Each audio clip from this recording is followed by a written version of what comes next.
नमस्कार दोस्तों, आप सबका स्वागत है हमारे इस नए वीडियो में।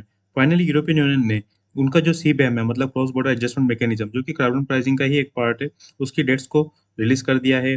उसका काउंटर इंडिया ने किस तरीके से किया है, क्यों इंडिया की जो फाइनेंस मिनिस्टर है उसको डबल पनिशमेंट बोल रही है, आइए देखते हैं। तो जो सीबैम है, उसको बेसिकली जो 1st ऑफ अक्टूबर 2023 से इसको लॉन्च किया जाएगा। इसका मतलब ये है कि 1st ऑफ अक्टूबर 2023 से 31st ऑफ दिसंबर 2025 तक सिर्फ़ एक डाटा कलेक्शन का काम किया जाएगा। मतलब जो भी इम्पोर्टर्स रहेंगे यूरोप के, वो किसी भी कंट्री से अगर कोई प्रोडक्ट अगर उसमें से मँगा रहे हैं, तो उस प्रोडक्ट के साथ कितना एमिशन अटैच्ड है, ये उनको एक तरीके से रिकॉर्ड करके जो यूरोप की गवर्नमेंट है उनको बताना पड़ेगा, जिससे कि जिसको as a benchmark European government use करके 1st ऑफ जनवरी 2026 से वो लोग पर प्रोडक्ट के ऊपर जो टैक्स है, वो लगाएँगे अकॉर्डिंग टू देयर एमिशंस। तो ये बेसिकली इसका एक रफ टाइमलाइन है, किस तरीके से यूरोपियन यूनियन सीबैम को इम्प्लीमेंट करने वाला है। तो ये बेसिकली CO2 एमिशंस के ऊपर या मतलब इनडायरेक्टली कार्बन एमिशन के ऊपर ही लगाया जाएगा। और सीबीएम को क्यों लगाया जाता है, हमने हमारे पुराने वीडियो में भी डिस्कस किया था कि जो भी कार्बन लीकेजेस हो रहे हैं यूरोप से, उसको कंट्रोल करने के लिए, उसको काउंटर करने के लिए इसको बनाया गया है। काउंटर लीकेज मतलब ऐसा होता है कि कोई भी कंट्री अगर इमिशन ट्रेडिंग स्कीम लगाती है, तो बहुत सारी ऐसी इंडस्ट्रीज़ रहती है, जो उस कंट्री से माइग्रेट कर जाती है और फिर वो दूसरे कंट्री में उस प्रोडक्ट को बना के वापस यूरोपियन मार्केट में बेचती है। तो इसमें प्रॉब्लम ये आ रही थी कि वो प्रोडक्ट वापस से चीप हो जाता है और कॉम्पिटिटिवनेस में आ जाता है। तो इस चीज़ को और जो जो उसके होम प्रोडक्ट्स हैं मतलब जो यूरोपियन मार्केट में जो खुद उन्होंने उनकी इंडस्ट्रीज़ ने प्रोडक्ट बनाए हैं, वो इमिशन ट्रेडिंग स्कीम के कारण महँगे हो जाते हैं। तो इसको इसको बैलेंस करने के लिए इन लोगों ने सीबीएम को लगाया है कि कोई भी अगर इंडस्ट्री ऐसा कर रही है तो उसको सीबीएम देना पड़ेगा, जिससे कि जो प्रोडक्ट की कॉस्ट है वो इक्वलाइज़ हो जाएगी। तो ये बेसिकली कार्बन लीकेज का बेसिक कॉन्सेप्ट था। इसके साथ-साथ जो यूरोपियन यूनियन है, उसने शिपिंग इंडस्ट्री को भी अब उनके इमिशन ट्रेडिंग स्कीम का पार्ट बना लिया है। बेसिकली यहाँ पे इसको इसलिए कवर किया गया है क्योंकि यह बताता है कि यूरोपियन यूनियन कितना सीरियस है उसकी कंट्री में इमिशन रिडक्शन को इम्प्लीमेंट करने के लिए।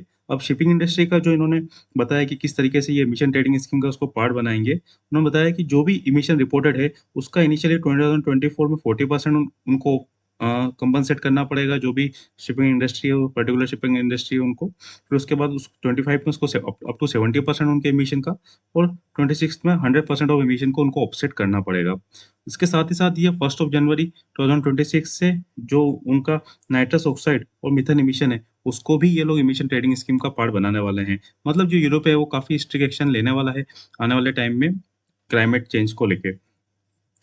इनका जो इससे जो शिपिंग इंडस्ट्री में जो इन्होंने ईटीएस का पार्ट बनाया है, इससे काफ़ी सारा जो फ्लाइट का रेट है, वो काफ़ी बढ़ने वाला है। तो ये भी एक मैटर ऑफ कंसर्न है।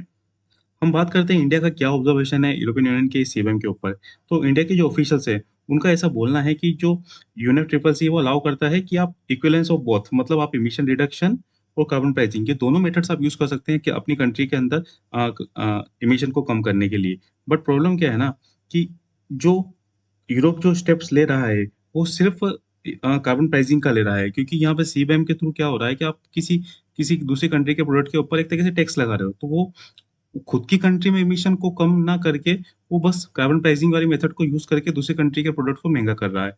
तो इंडिया के ऑफिशियल्स का ऐसा काउंटर आर्गुमेंट है कि ये गलत है और यह उन्होंने ऐसा बोला है कि डब्ल्यूटीओ भी इस चीज़ के लिए अलाउ नहीं करता है कि आप किसी भी प्रोडक्ट को just because of embedded emission के कारण उसमें डिफरेंशिएशन उसमें करो।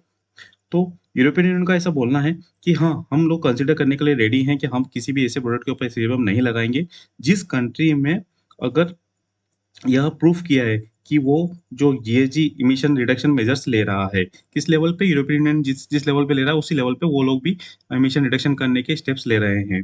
बट प्रॉब्लम क्या है ना, इसमें उसका ऐसा मानना है क्योंकि जनरली कोई भी अगर कंट्री है या फिर कोई भी कंपनी है, अगर वो इसको प्रूफ कैसे करेगी? उसके ऑफसेट्स है कि मैंने इतना कार्बन ऑफसेट्स को खरीदा है या फिर मैंने इतने इमिशन को ऑफसेट किया है। अब इसमें प्रॉब्लम क्या है, यूरोपियन यूनियन का ऐसा मानना है कि इसमें कई सारे ऐसे वॉलंटरी कार्बन मार्केट्स में जो भी ऑफसेट्स अवेलेबल है, वो बहुत सारे ग्रीन वॉशिंग के मतलब उनमें ग्रीन वॉशिंग की प्रॉब्लम मतलब बस उन्होंने क्लेम कर दिया है कि यह इतना परसेंटेज ऑफ इमिशन या फिर सर्टेन अमाउंट ऑफ इमिशन को बैलेंस कर रहा है, बट इन रियलिटी वो नहीं कर रहा है। ऐसे भी बहुत सारे रिपोर्ट्स हमने हमारे पुराने वीडियो में भी इसको कवर किया है। ग्रीन वॉशिंग एक बहुत बड़ी प्रॉब्लम है वॉलंटरी कार्बन मार्केट के साथ। तो इसके लिए उन्होंने फिर इसको बैलेंस किया है कि अगर किसी कंट्री में रोबस्ट कार्बन प्राइसिंग सिस्टम अगर अवेलेबल है, तो भी हम लोग उस कंट्री के प्रोडक्ट के ऊपर सीबैम नहीं लगाएँगे। तो इसके काउंटर में इंडिया के ऑफिशियल्स है, उनका ऐसा बोलना है कि जो यूरोपियन यूनियन है, वो इस चीज़ को वैल्यू नहीं कर रहा है कि कोई भी कंट्री है वो कितना एमिशन रिडक्शन कर रहा है। जबकि वो इसमें इंटरेस्टेड है कि वो कितने एमिशन के ऊपर कार्बन प्राइसिंग लगा रहा है। मतलब वही सेम पॉइंट है कि जो यूरोपियन यूनियन है वो प्राइसिंग में ज़्यादा इंटरेस्टेड है, ना कि एमिशन रिडक्शन में। अब ऐसा क्यों बोलना है हमारे इंडियन ऑफिशियल्स का? उनका ऐसा मानना है कि हर कंट्री का जो स्टार्टिंग पॉइंट है वो सेम नहीं रहा है।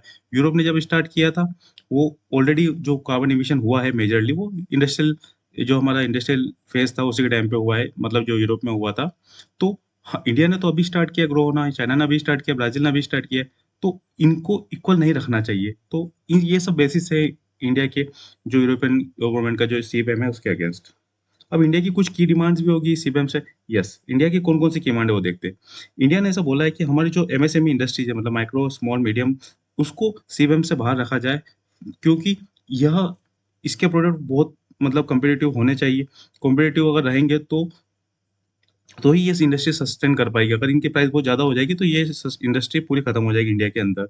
और तो और उन्होंने ऐसा बोला है कि जो हमारा फ्री ट्रेड एग्रीमेंट हुआ है उसके अंदर सीबैम के लिए बहुत सारे नेगोशिएशन राउंड चल रहे हैं कि हमको इस free FTA free trade agreement के अंदर भी हमको बहुत सारे एग्जम्पशंस मिले as compare to other countries, जिससे कि हमारी जो इंडस्ट्री है वो प्रोडक्ट्स सप्लाई कर सके यूरोपियन मार्केट में। उन्होंने ऐसा एक जो सबसे इंपॉर्टेंट पॉइंट इस बात का वो ये है कि अगर आप सीबीएम लगा रहे हो तो ठीक है, स्टिल अगर आप सीबीएम लगा रहे हो तो ठीक है, बट हमको रेवेन्यू डिपार्टेशन चाहिए। इसका मतलब ये है कि जितना भी आप रेवेन्यू इंडियन प्रोडक्ट से कलेक्ट करने वाले हैं on the name of CBM, वो वापिस से आपको इंडिया भेजना पड़ेगा, क्योंकि आप इसीलिए ले रहे हैं ना कि हम हमारी कंट्री में एमिशन रिडक्शन नहीं कर पा रहे हैं। तो अगर आप कोई पैसा हमको हमारे वापस हमारी कंट्री में देंगे, तो हम इससे एमिशन रिडक्शन करेंगे और जो नेक्स्ट टाइम जो हमारे प्रोडक्ट आपकी कंट्री में आएँगे वो काफ़ी कॉम्पिटिटिव और मतलब इको फ्रेंडली रहेंगे।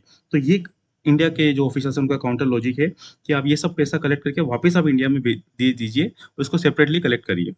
तो इसके बाद अगर ये इनका डिमांड था, उसके बाद अब इंडिया ने जो अपने इंडिजिनियसली जो स्टार्ट किया है कि हम खुद का एक कार्बन टैक्स अप्लाई करेंगे, क्योंकि यूरोपियन गवर्नमेंट ने ऐसा कहा है कि जो जिस कंट्री में कार्बन प्राइसिंग सिस्टम रहेगा तो वो लोग उसको सीबीएम से एग्जम्पशन दे देंगे। तो इंडिया ने फिर ट्राई किया है कि हम खुद का कार्बन टैक्स लगाएंगे जो कि इनलाइन होगा सीबीएम के साथ, जिससे कि जो यूरोपियन मार्केट में हमारे प्रोडक्ट्स है वो विदाउट एनी सीबीएम के सेल हो सके। तो India can demonstrate its carbon pricing emission at its equivalent level EU. It will be able to equivalence and avoid the CBAM. Same वही चीज़ है कि हम इस तरीके का हमारा कार्बन प्राइसिंग सिस्टम लगाएँगे जो कि सीबीएम के इक्विवेलेंट रहेगा। तो ये इंडिया की कुछ डिमांड्स और उसकी जो ऑब्जर्वेशंस थी। इससे फ्यूचर के कार्बन मार्केट के ऊपर क्या फ़र्क पड़ सकता है? जो वर्ल्ड का जो वॉलंटरी कार्बन मार्केट या कंप्लायंस कार्बन मार्केट है, उसके ऊपर क्या फ़र्क पड़ सकता है? स्पेशली अगर हम बात करें वॉलंटरी कार्बन मार्केट की, तो ऐसा एक्सपेक्टेड किया जा रहा है कि अब 2030 तक 50 बिलियन डॉलर का यह मार्केट हो सकता है। अब इसके जो रीज़न ऑब्वियस दिख रहे हैं कि बहुत सारे ऐसे कमिटमेंट्स हैं जिनको फुलफिल होना बाकी है अभी। जैसे यूएई ने कमिट किया था कि वो 450 मिलियन कार्बन क्रेडिट्स को परचेज़ करेगा just because of their oil emissions. And Germany ने भी ऐसा अनाउंस किया था कि वो $65 मिलियन का जो एक डेट स्वैप है वो केन्या के साथ करेगा in the exchange of carbon credits. तो और इस तरीके की जो सीबीएम से रिलेटेड जो हमारी डेवलपमेंट हो रही है, इसके कारण भी काफ़ी सारे ऐसे कंपनीज़ या फिर काफ़ी सारे ऐसी इंडस्ट्रीज़ रहेगी जिनको अपने इमिशंस को ऑफसेट करने के लिए कार्बन क्रेडिट्स की रिक्वायरमेंट रहेगी। तो फ्यूचर ऑफ कार्बन मार्केट हम एक्सपेक्टेड कर सकते हैं कि ये जो नंबर बताया मैकेंजी ने बताया था, तो लगता है कि ये ग्रो तो करेगा, अच्छे फेज़ से करेगा। तो ये था मेरा वीडियो सीबैम के ऊपर और इंडिया का उसमें क्या ऑब्जर्वेशन था और इंडिया ने कौन-कौन सी की डिमांड्स रखी है अगेंस्ट द यूरोपियन यूनियन। तो आज के लिए इतना ही। Thank you.